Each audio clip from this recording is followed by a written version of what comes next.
and thanks for joining us on Chicago Tonight. I'm Brandis Friedman. Here's what we're looking at. Video gambling or sweepstakes machines? We break down the difference as some older people push for regulation. An investigative report reveals the barriers exonerees face in acquiring certificates of innocence.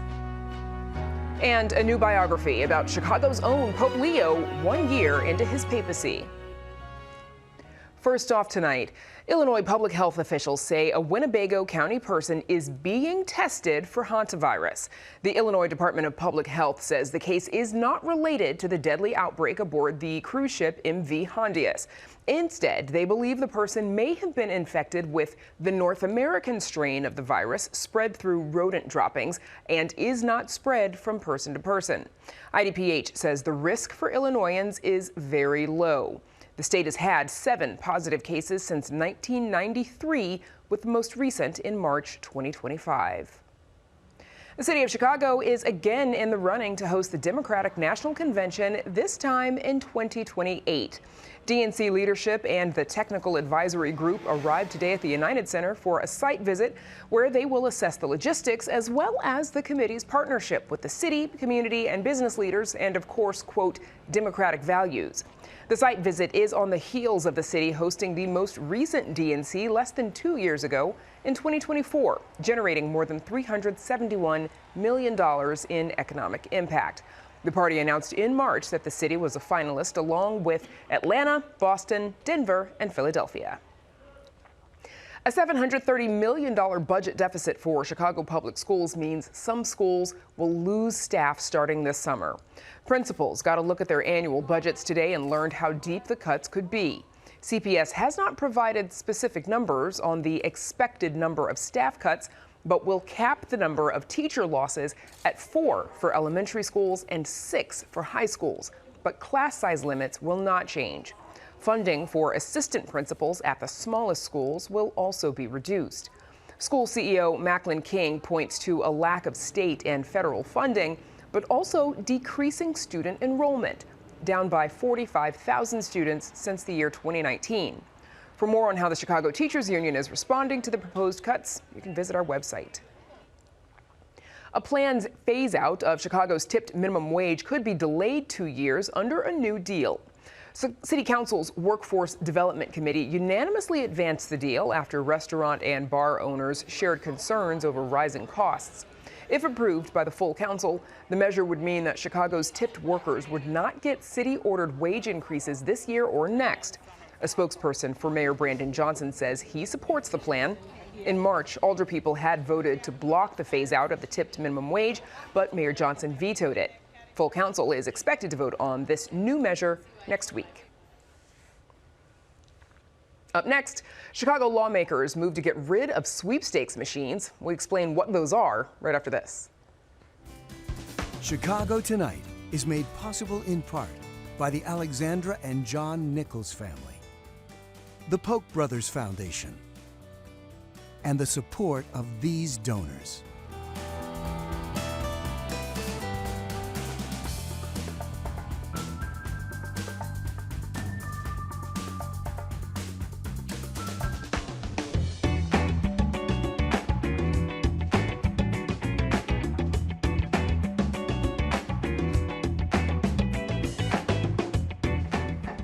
A push to ban so-called sweepstakes machines over the objections of Mayor Brandon Johnson's administration is one step away from final approval.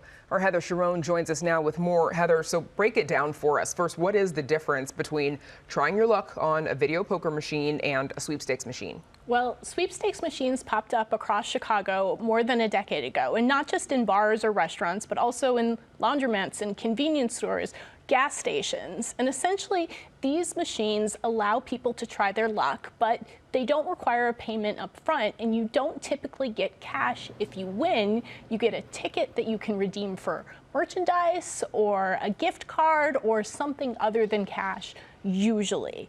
Now, that's different than, of course, than a slot machine or a poker machine where you got to pay to play. And the city council says maybe we don't want these machines across our city anymore. Why are they saying that? Why are they saying maybe we should ban these machines?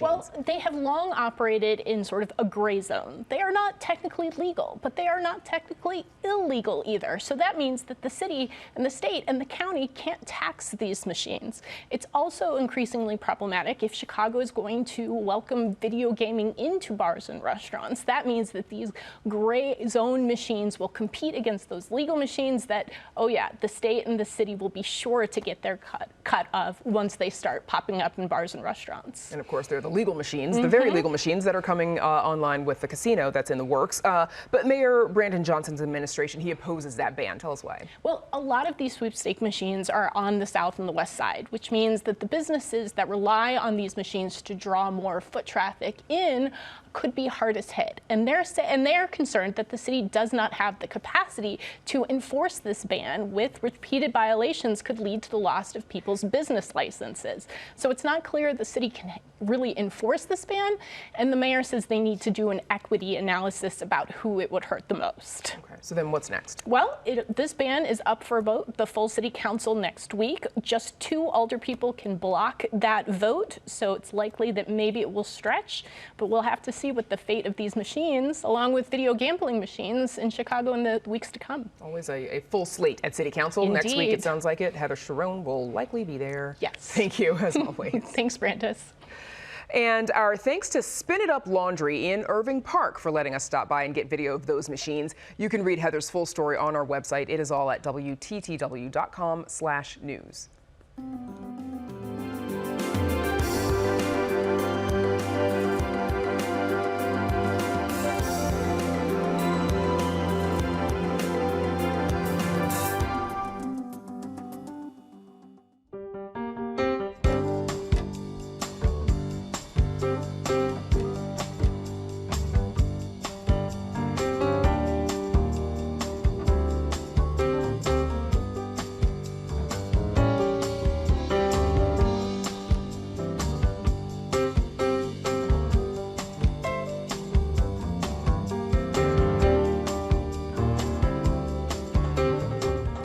A new investigation reveals that county prosecutors are challenging efforts by wrongfully convicted individuals to clear their names and secure compensation. Certificates of innocence created by Illinois lawmakers in 2008 were designed to help exonerees access state compensation and rebuild their lives with better access to jobs and housing. Under Cook County State's Attorney Eileen O'Neill Burke, the office has reportedly opposed nearly 4 out of every 5 requests for a certificate. Joining us are Dan Hinkle, senior reporter at Injustice Watch. It's a nonprofit newsroom focused on the Cook County court system and author of the investigation. Lila Waz-Piper, a staff attorney at the Exoneration Project. And Roosevelt Miles, who was wrongfully convicted of murder in 1996 and received his certificate of innocence in 2024. Everyone, thank you for joining us. Dan Hinkle, tell us about your investigation. What did you find? When we dug into the court record, what we found was just a night and day change between how former State's Attorney Kim Foxx handled these things and how Eileen O'Neill Burke handles them. Kim Foxx intervened and objected to these certificates pretty rarely. I think we found 1 out of 4 cases in this for people exonerated in her second 4-year term, and Eileen O'Neill Burke has objected to nearly all of them, 4 out of 5 in a year and a half. And to sort of put it in perspective, I think Eileen O'Neill Burke has objected to more in a year and a half than Kim Foxx objected to during her entire second term. Wow. Okay. Lila, what's the process for individuals in Cook County when they are seeking a certificate of innocence? Absolutely. So it comes after someone has had their conviction vacated, usually through a post-conviction hearing or through a Section 214.01 petition. And then we file what's called a certificate of innocence. It's a petition. It's usually accompanied by exhibits demonstrating their innocence, oftentimes the records from the proceedings below. And typically the goal in these is to get them to a hearing. The point is to to have that evidence in front of a judge and have them determine whether our client meets the burden to establish that they're entitled to a certificate of innocence. What's been happening right now with this administration is delay after delay and frivolous motion after frivolous motion. What this should look like is getting a hearing in front of a judge with our evidence. What it actually looks like is the line state's attorneys filing frivolous motions and asking for continuances to harass and delay these cases. Okay. And for everyone at home, line attorneys, not lying. Lying. Yes, you said lying. Yes, I just want to make sure people don't think that that's what you're saying. Miles, you received your certificate of innocence in 2024 after being wrongfully convicted of murder in '96. What was that process like for you to receive that certificate? It was like an Oscar, you know, to prove and for people to know that you are actually innocent. And to get that, it was overwhelming. I still hold a copy of it up in my office at home so I can look at it and remind me of what I went through to receive this, because the state opposed me and I ended up receiving mine. So that means, and you received it in 2024, so this means that you received it when Kim Foxx was still serving as Cook County State's attorney. Yes, correct. Dan, what approach has Eileen O'Neill Burke's office taken on whether to oppose a certificate of innocence? What are the grounds? Well, they are opposing nearly all of them as the result, but Eileen O'Neill Burke has, declined my request to speak with her for, a year and a half now. So I would love to find out what she thinks about this and open invite to talk. But she has spoken publicly about it, where she told the Tribune in 2025 that she felt that certificates of innocence were for people who had what she called irrefutable evidence of their innocence, right? And she cited DNA. Anyone who knows anything about how the court system works knows that DNA is pretty rare in these cases, so you're not going to give out a lot of certificates of innocence if that's the standard. But that's her thinking. I know that her assistants have also gone into court and generally alleged on the record that they say, hey, these folks can't prove their innocence, and so we're not going to assent to the certificate just because they were exonerated. They don't acknowledge that means the person is innocent. Right, because she has said that irrefutable proof such as DNA, is that really a fair standard? Because they were not convicted with DNA. Yeah, I mean, there are a lot of people who would say that is not a fair standard, and that once again, if you make that your standard, you're just not going to give any of these out. Lila, in a petition for a certificate of innocence, the burden of proof, as Eileen O'Neill Burke has said, falls on the person who has been convicted and, of course, now exonerated. What are some examples of exonerees who have met the bar where they've, met that burden of proof? Certainly. I would use actually an example of one that's pending right now that they're fighting, because I think our client will be able to meet that burden. For example, we have a case in which we had a very expansive hearing. Multiple witnesses testified, including the witness who put our client in prison originally, who was coerced by the police when he was just 15 years old. He courageously came forward 30 years later, took the stand, and told the judge in no uncertain terms it was not our client. And he told the judge, I only implicated Mr. Williams in this case because Guevara punched me repeatedly until I did so. So in my mind, that's irrefutable evidence. You have the very witness who put him in prison coming forward to say it was not that person. And so that's the type of irrefutable evidence that the state's attorney has right now, and she's still fighting these cases. So it's a disingenuous statement to say that they're looking for irrefutable evidence. Miles, what evidence was it that ultimately helped you secure your certificate? A witness that was coerced by a detective. And she came forward and told everybody that he didn't do it. He didn't do it. But they refused to listen to her. So she came to court and signed an affidavit and said that it wasn't me. Dan, I think your reporting also shows that's often the case, right? A witness, a previous witness, recanting their statement or changing their statement. Yeah, recanting witnesses are the basis of a lot of wrongful conviction cases in Cook County at this point. So the state's attorney's office, they did send a statement to WTTW. I think it's familiar to the one in your report. It says, quote, our process is modeled after the Illinois Attorney General's office and reflects a responsible approach requiring defendants to elect one avenue of review to ensure their claims are addressed efficiently and effectively. Dan, what's your reaction to that? Because it appears to be suggesting that some wrongfully convicted individuals are not following the right steps. They're not navigating the process correctly. There's a post-conviction step they're supposed to be taking first. Well, I'll say that we sought comment. Well, first we asked for an interview from the state's attorney herself, and were declined in that regard. Asked to speak to an assistant, declined in that regard. Sent a number of detailed questions, and instead received this general statement that, frankly, I'm not really completely able to interpret in full. I think some of it refers more broadly to the process for the conviction integrity unit, rather than being specific to the question of certificates of innocence. Lila, give us a sense of how long some of these petitions can take. They should be resolved within months, especially when there's extremely developed records. In my cases, I have multiple petitions that I filed in June and July of 2025, and we haven't even had a hearing yet. And the judges are fed up with this approach. Delaying for delay's purpose doesn't do anything to further justice in our city. Miles, you were exonerated in 2022, but it took another 2 years for you to get your certificate of innocence. You said that period was especially difficult. What was that like for you? It was hard, based on trying to find work, just live my life and be recognized as an innocent individual. Because I got exonerated, people who look at you still think you're guilty. Until the certificate of innocence, then you can show them, yeah, this is me. I was wrongly convicted. I am innocent. So with the state, I got a lot to say, but I'm gonna hold my mind, hold my mouth. You're among friends, you can say it here. Well, I got my certificate of innocence in 2024. It has not been addressed by Illinois State Police yet. I got expunged 5 months ago. I got expungement for my case in five months ago. Illinois State Police has not complied to the judge's order. You got 60 days.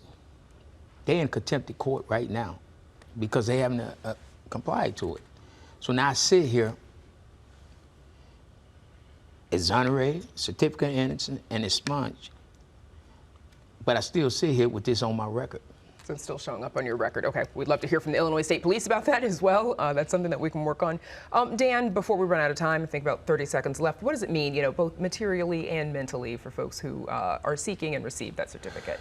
Well, there's the practical things that come with it, as Roosevelt mentioned. The expungement is important to people because they want the case out of the system. There's some modest compensation from the state. I think the thing that most people I talked to a lot of guys for this story who told me with great feeling and great emotion that this is more than just the practical things that it brings, right? That it's about getting the state to admit that it was wrong, that it made a mistake, and that they are innocent.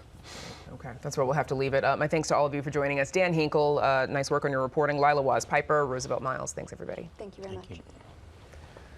Up next, Pope Leo XIV is 1 year into his papacy. A new book provides a glimpse into his life.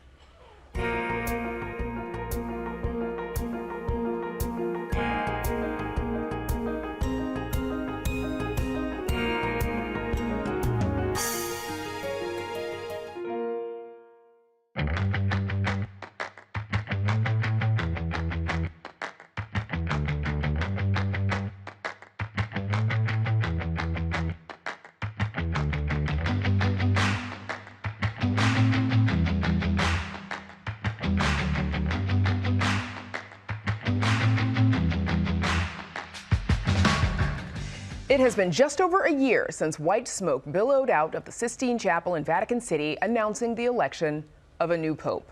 The world soon learned that Robert Prevost was chosen, whose journey to the papacy started here in Chicago. Now, a new biography looks at Pope Leo XIV's life, his influences, and his first months leading the Roman Catholic Church. Joining us is Elise Ann Allen, author of the biography and Rome correspondent for the Catholic news outlet Crux. Elise, thank you for joining us. Thank you so much. It is wonderful to be with you. So, what is your relationship with the Pope? How do you know him? Well, I actually met Bishop Robert Prevost back in 2018. I was a reporter then. I was traveling to Peru to look into some stories down there and had asked for some interviews, and he was one of the interviews that I got. I had a one-on-one meeting with him at the time. So we had that connection, me as a reporter and him as a bishop in Peru at the time. And then, stayed in touch mildly after that for various things if I had a question about something, a story I was working on. And he always tried tried to be as helpful as he could. And then when Pope Francis called him to Rome in 2023, there simply are not that many Americans, living and working inside the Vatican. So it was just an occasion to, to get back in touch with a fellow countryman, a fellow American, in the Vatican. And so we just established more of a rapport. My husband and I invited him eventually over to dinner in October 2024, a few months before Francis passed away. So you could say that we were starting to, to become friends a bit, I guess, before he was elected, and just to our shock and and then he becomes the Pope. Surprise. Yes. Yeah. And then he became the Pope, and it was a surreal moment. Robert Prevost, so we know that he grew up in the south suburbs, later attended Catholic Theological Union in Hyde Park. What did those who knew him during those times have to say about him? Everybody I spoke to for the biography had similar things to say. Number one, that he was incredibly bright. He was somebody that was seen very much as intellectually gifted, as a great student. Just speaking with people who knew him at the time, and also listening to things that other people had said. Everybody described him as sort of a straight A student who was very involved. He was sort of not, he came across as shy, but he wasn't one to sit out. He participated in everything, was very active in sort of the community life, in school, but also at CTU, but he was also described as somebody who is very special. Even classmates of his, who were in the minor seminary with him in 2000 and, when he was about 12 or 13 years old, described him as very special, very pious. They said even, a young guy from South Chicago, that age, you don't necessarily think about humility and, piousness being like words that would describe a young man, in that context at that age, but they all described him that way, as being somebody that there's clearly something special about him, even then. So since then, he's been elected the Pope. What does that mean for the direction of the Catholic Church? I think it's an exciting time. Obviously, this is a historic moment. He is the first Pope from the United States. I think the world is paying attention to the papacy in a way that they have not before. I think it makes it more relevant just because of the place the United States occupies on the global stage. You can't ignore it. And he's somebody, he told me in our conversations, like other popes in the past, when they'd speak out about global affairs or something that was relevant to the United States, they say, okay, maybe he just doesn't understand. Maybe there's a miscommunication.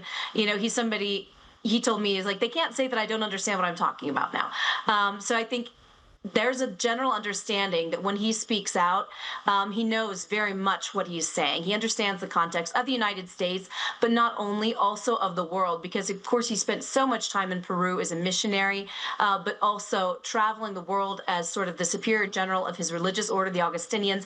He really traveled the entire world to visit community houses all over, in Africa and Asia especially. So he's somebody that understands very much the United States and its context and its needs and its challenges, but also how to relate that to the rest of the world. So I think this is really a historic moment, and whatever he's going to say, I think is going to be seen as increasingly relevant and really just sort of extremely relevant, given his own background and the context in which we're in. Pope Leo will likely appoint a successor to Cardinal Blaise Cupich here in Chicago in some years. Are you seeing any patterns in the types of appointments that Pope Leo is making and that he's made so far? This is a good question. Everybody wants to know, what is he going to do in terms of his appointments, because it drives so much the direction, right, of the Catholic Church and the sort of the tone that's coming out of, the bishop's messages. I think so far he's made a few key appointments. We look at his appointment to New York. Of course, Bishop Hicks there was a very clear indication. And he started making other little appointments here and there. And what we see is an emphasis on bishops who are sort of middle of the road guys. He doesn't seem to appoint bishops who are really far left or far right, if we want to use those categories. Pope Leo is somebody that, number one, because of his own experience abroad, can't easily be pegged into those categories that we so often use. He thinks very much in a different way. So the guys that he's appointing are very much sort of center, middle of the road personalities, not seen as particularly polar in either direction. But we're also seeing people with some immigrant background as well. He just appointed, he appointed not long ago a bishop with Vietnamese background. He also just appointed, a bishop who had been an undocumented migrant when he first arrived in the United States and then became regularized. So he's sending subtle messages, with the kind of pastor that he wants, people who understand, and pastors who understand the issues and the nuances, the complications, but also the needs of some of the big topics of the day. Obviously, he's somebody that's advocated very much on behalf of migrants, and their rights while defending, the right of a state to, and a country to maintain their borders. So he wants people to understand the nuances of that debate and can lead the church in that discussion. Elise, a few seconds left. Prior to becoming Pope, Pope Leo used Facebook and X, formerly known as Twitter. How is his relationship with technology influencing his papacy? This is a very good question. It is one of the reasons why I initially titled my biography of him. The original version was in Spanish, and part of the subtitle was I called him a missionary of the 21st century, because he is the first pope that is really a digital native, and he has used apps like this. So I think he's very much the tech pope. He said artificial intelligence is going to be a huge priority of his. It's a huge talking point that he wants to open up a discussion on. So I think he really is going to advance, the conversation about these issues, and he knows what he's talking about because he did use all these apps and he does use them, I think, himself, Duolingo even. So he's somebody that's going to very much lead the discussion in this. And we know that he speaks several languages, obviously. Elise Ann Allen, congrats on the book. Thank you so much for joining us. Thank you. Again, the book is called Pope Leo XIV, The Biography by Elise Ann Allen. And that's our show for this Tuesday night. Join us tomorrow night at 5:30 and 10. Now, for all of us here at Chicago Tonight, I'm Brandis Friedman. Thank you for watching. Stay healthy and safe, and have a good night.